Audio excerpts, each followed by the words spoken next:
Questo servizio è offerto da Coop Services, risorse umane e soluzioni per il territorio. In Polesine c'è un periodico semestrale di turismo, ambiente, arte, narrativa, poesia, storie e tradizioni. È il Ventaglio 90.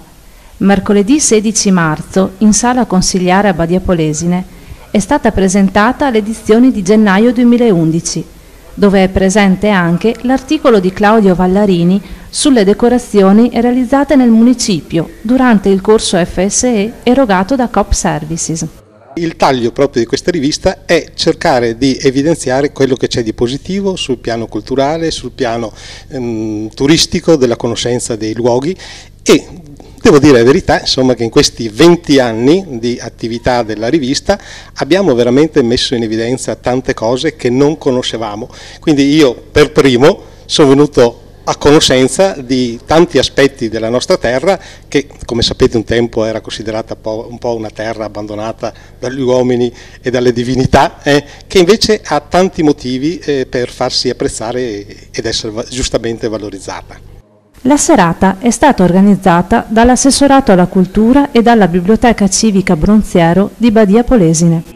L'occasione di aver potuto far decorare alcuni spazi ai giovani di un corso dell'FSE per l'amministrazione comunale è stato molto importante perché in un momento in cui la disoccupazione è così pesante, dare delle occasioni nuove per nuovi lavori che poi sono antichi lavori che si riscoprono, permettendo a questi ragazzi di mettere in mostra le loro qualità e le loro capacità negli spazi del comune. Penso sia stata un'iniziativa veramente buona e che abbia dato risalto sia all'amministrazione comunale e anche alle ragazze che hanno lavorato così validamente su queste sale. La biblioteca di Badia è sempre attenta a questi eventi culturali che riguardano anche la storia, l'architettura e la cultura del paese.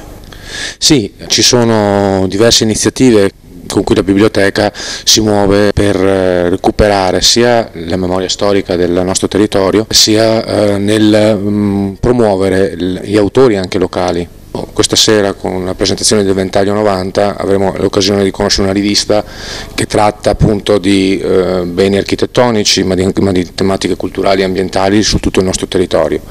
Abbiamo creato un comitato molto giovane in questo periodo e con questo adesso stiamo valutando anche un'altra serie di iniziative che possono in qualche modo andare a intercettare anche un pubblico un po' più giovane. I giovani sono un po' restii a frequentare un certo tipo di manifestazioni, però cercando di capire quali possono essere i loro interessi, vogliamo provare a riavvicinarli, a metterli in comunicazione anche con autori, magari a loro più affini, ed questo è un obiettivo che vorremmo raggiungere a breve. È stato il professor Marco Lazzarato a descrivere il significato dell'intervento. È necessario che la decorazione rientri nell'ente pubblico come modello poi per il privato, perché bisogna riaprire di nuovo una stagione quantomeno di decoro.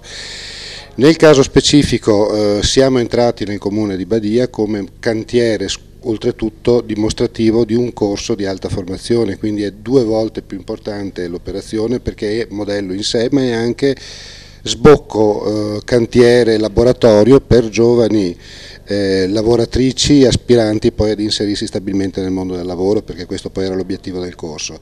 Le decoratrici hanno accompagnato i presenti nella visita guidata alle decorazioni eseguite.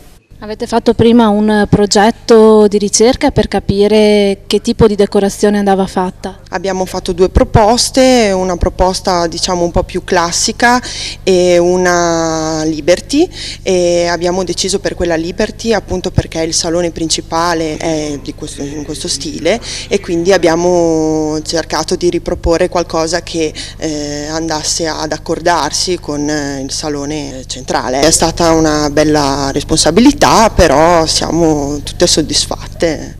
Grazie alla sinergia tra istituzioni pubbliche e private, come ha spiegato Terenzio Zanini, presidente di Coop Services, e alla volontà di persone sensibili, Badia Polesine può oggi sentirsi culturalmente più ricca, disponendo di un'opera d'arte che costituisce anche un punto di partenza per lo sviluppo dell'arte pittorica nel territorio.